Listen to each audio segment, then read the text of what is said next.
আল্লাহর হাবিব সাল্লাল্লাহু আলাইহি ওয়াসাল্লাম বলেন, তোমরা যদি ইস্তিগফার দিনের বেলা পাঠ করো, তোমাদের গুনাহ মাফ হয়ে যাবে। ওই দিন মৃত্যু হইলে আল্লাহ নিষ্পাপ করে জান্নাত নসিব করে দিবেন।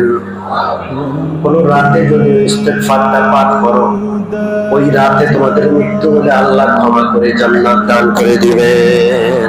বুখারী হাদিস। ওই ইস্তিগফারটার নাম কি? সাইয়্যিদুল ইস্তিগফার।